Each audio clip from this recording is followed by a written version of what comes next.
परमात्मा जब आए तीनों युगों में और चौथे युग कलयुग में, उस समय ये प्राणी गणा दुखी नहीं था। और परमात्मा के उन वचनों पर विश्वास इसलिए भी नहीं हुआ क्योंकि वो अशिक्षित थे। और जो विशेष थोड़े बहुत दुखी थे वो परमात्मा की शरण में आए और सुखी हो गए। अन्य जो ठीक उनका सुविधा थी वो परमात्मा की शरण में नहीं आए। केवल दुखी व्यक्ति ही कबीर परमात्मा की शरण में उस समय आए। और वो अशिक्षित होने के कारण भी परमात्मा को परमात्मा नहीं मान सके। उनको सुविधाएं भी बहुत दी जो दुखी टाइप के व्यक्ति थे। तो कहने का भाव दास का इस सारे विचारों का निष्कर्ष ये है कि उस समय परमात्मा द्वारा बताई गई साधना को हम स्वीकार नहीं कर सके, क्योंकि जो साधनाएं अन्य व्यक्ति जो परमात्मा कबीर जी की शरण में नहीं आए थे, जो अन्य जो भी साधना कर रहे थे, वो उनसे भी उनको राहत थी पूरी।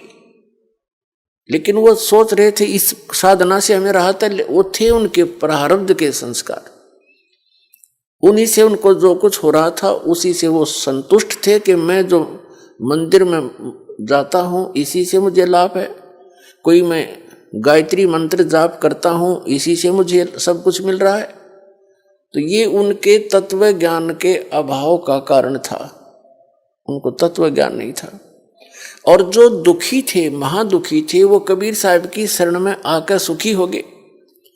उनको सिर्फ इतना सहारा मिल गया कि हमें ये सिद्ध पुरुष है और हमें राहत मिल गई। दूसरे दुखी नहीं थे, वो आए नहीं, कहने लगे हमें तो जो साधना कर रहे हैं वो बिल्कुल सही है।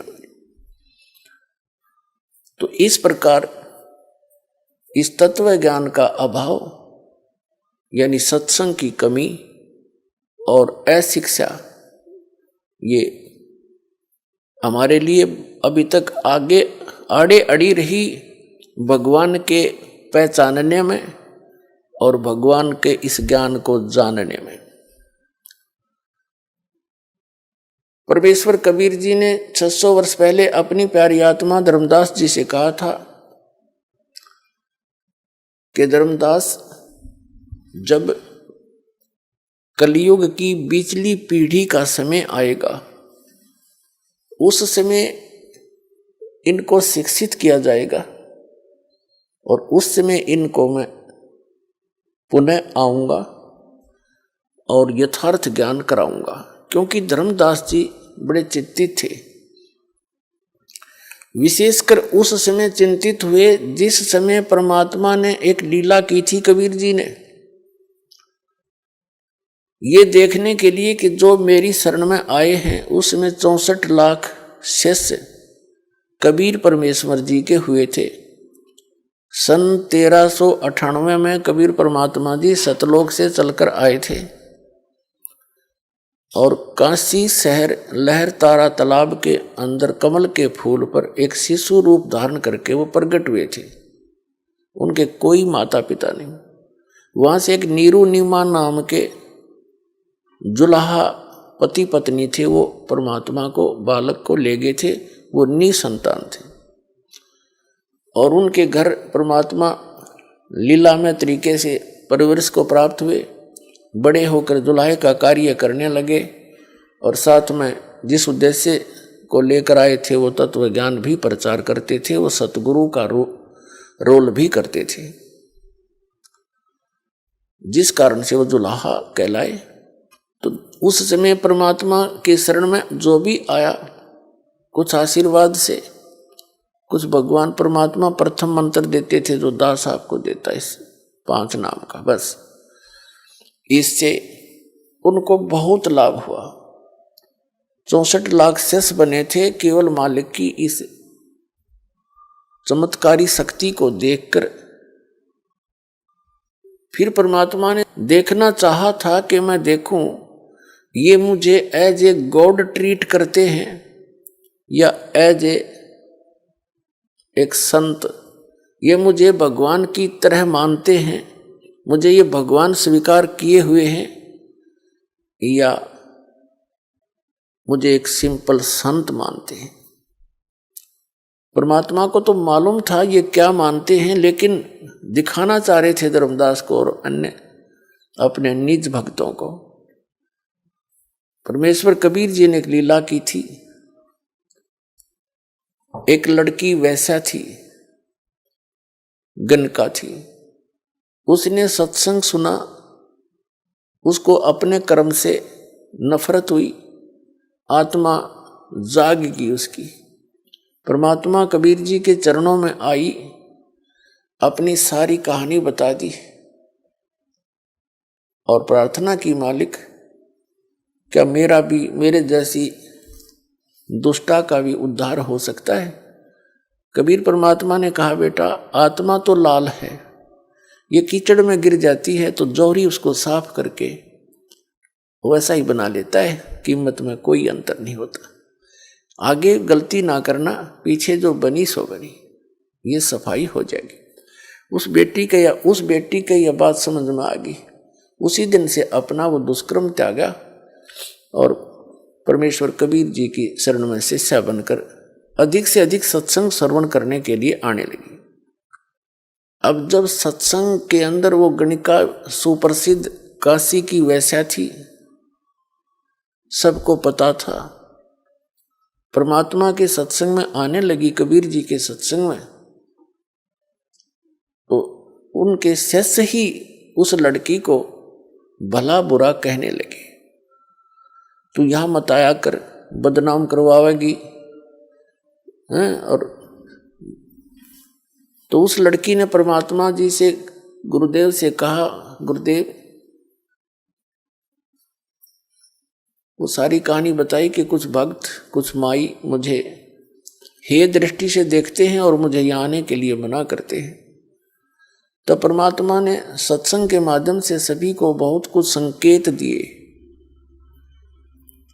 बताने की चेष्टा की कि कुष्टी होवे संत बंदगी कीजिए, हो वैसा के विश्वास चरण चित दीजिए।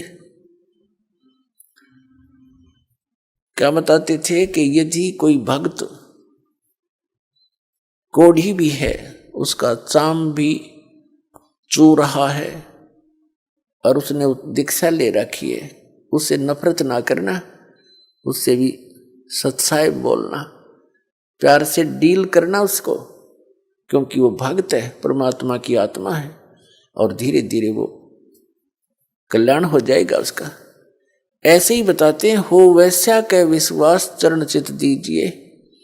यदि कोई गणका भी हो और वो भगवान पर विश्वास रखती है, उसको भी एक भक्त भगतमती बहन रूप में ट्रीट करना, अपनी आत्मा में दोष देना देखना उसके प्रति, क्योंकि वो भगवान की बच्ची है।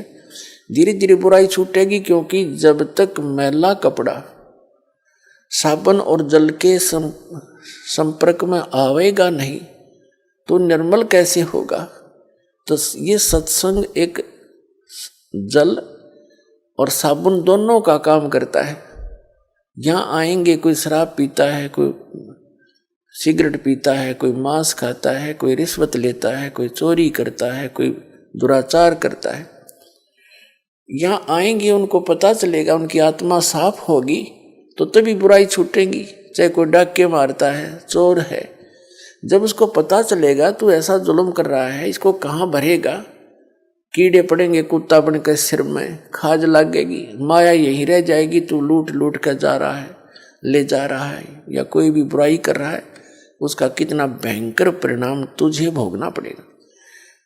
तो अज्ञानता से गलतियां बड़े बड़े महापुरुषों से भी होगी और अच्छी आत्माएं तुरंत त्याग देती हैं, सतर्क हो जाती हैं, आगे फूक फूक कर कदम रखती हैं। तो ज्ञान सत्संग से ही होता है। कोई भी यहाँ आओ, सत्संग एक ओपन सथल होता है, सबके लिए अलाउड है,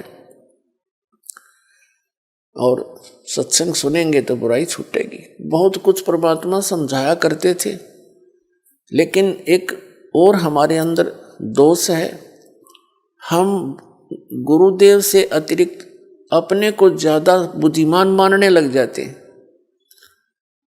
और जब सुख हो जाता है, क्योंकि ये तो एक सुख का सागर है कबीर परमात्मा, इनकी शरण में आने से जीव को सुख तो होगा ही होगा। जैसे एसी रूम है, एयर कंडीशनर, और उसके अंदर कोई आता है गर्मी में, उसमें तो आती इसको राहत मिलेगी मिलेगी, वो वातावरण ऐसा है। तो सुख होते ही हमारे अंदर एक दोष है, हम भगवान से ही दूर होना प्रारंभ कर देते। तो कबीर साहब कहते हैं वो सुख भी आपके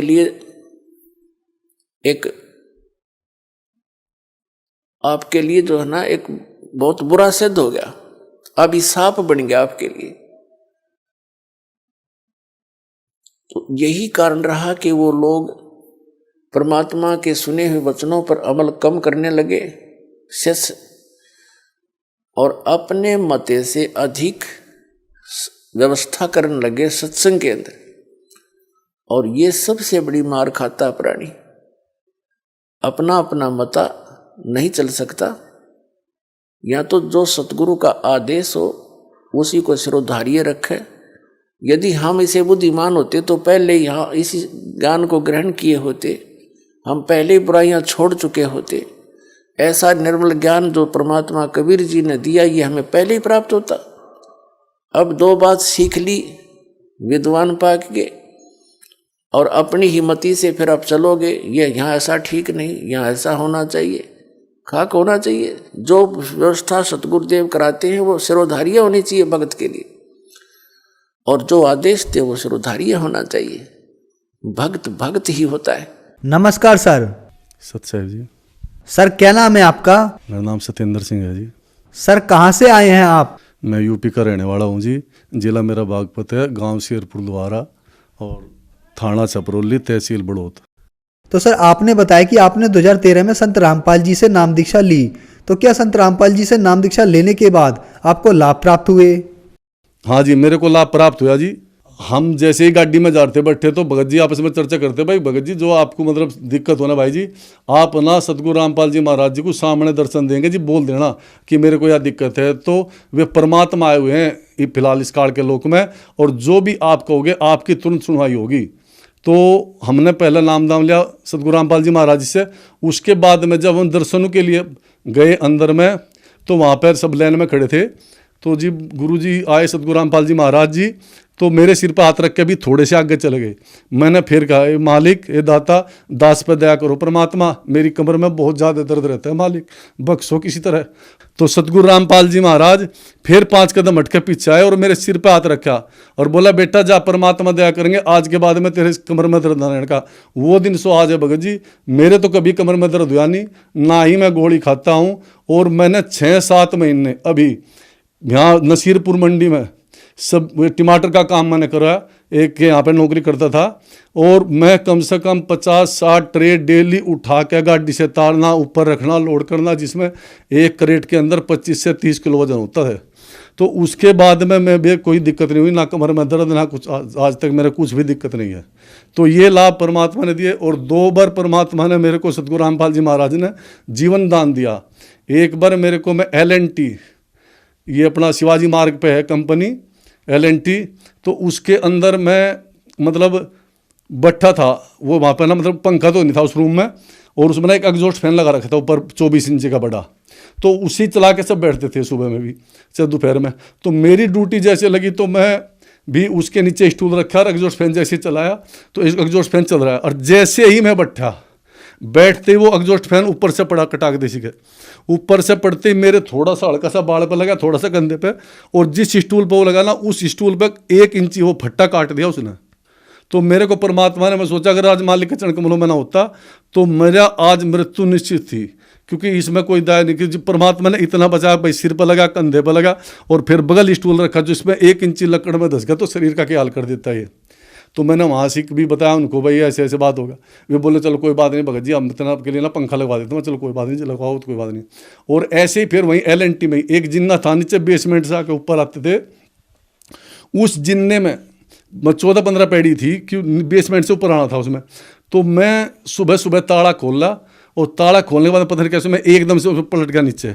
मेरे थोड़ी सी यहाँ पे चोट लगी हल्की सी, ये यहाँ पे अब भी निशान है इसका। वैसे तो मैं टांका इसमें नहीं लगवाया, और इसमें मालिक की कृपा से, नहीं तो नाड़ टूट जाती 15 पैड़ी पे से, या कोई पढ़कर देख लो।